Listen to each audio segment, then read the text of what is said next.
Hello, good morning. So, ito po yung motor ko na XRM. So, i-restore ko to. Kasi ito. Ayan po, grabe na. Kinain na yung kalawang. Wala na, butas na yung chassis. Butas na yung chassis. Bago to swing arm. Wala na rin. So ito papalitan talaga to.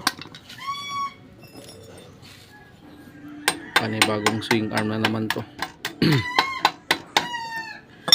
Bago yung stand. So ito na nga. Grabe trabaho dito gagawin. So ito dito puputulan to. Yan. Putulan to.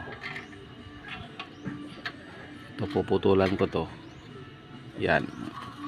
Bago kakabit po ako ng panibagong bakal dito, plancha. Yung makapal. Bago itong brace. Yan. Siguro magpuputol na lang ako dito. Tapos diretso dito. Papalitan to ng bago. Bagong tubo rin. So okay pa naman ang makina nito, kaso ito lang dito sa may likuran yung may problema. Kinain na ng kalawang. So medyo gagastos tayo ngayon. Yan. Kumbaga i-restore ko to ulit kasi ito yung gamit ko para sa trabaho ko. Dahan-dahan lang, basta ma-restore lang to.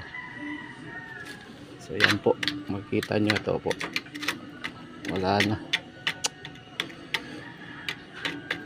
Ito yung ilalim.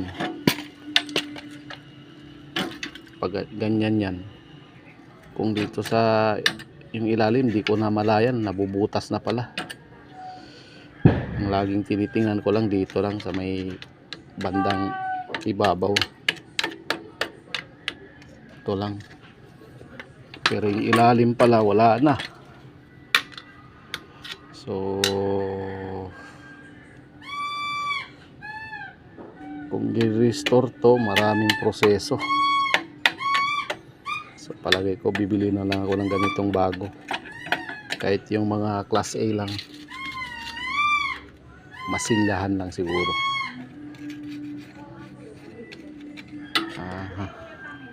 Tsaka ito yung center stand.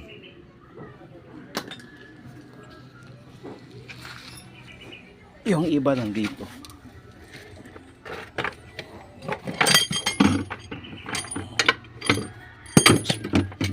Pwede pa to. Ito yung pinaka foot brake nya, okay pa to. Tapos shock, yung shock siguro bushing lang siguro to kasi okay pa naman eh. Yan siguro baka bushing lang palitan. O yan o, rubber bushing nya.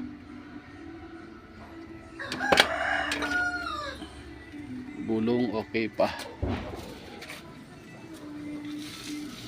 Ito lang yung pinaka chassis oh. Kung makikita nyo, nako po. Pero sa totoo lang po, ang tagal na to sa akin. Taon na rin to sa akin.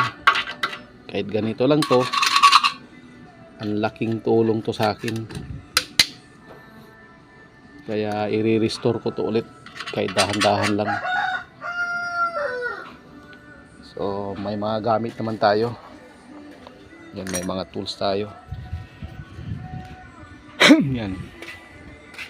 May mga tools po tayo. Yan, may welding machine ako. So, yun nga lang, pagtiyagaan ko talaga to.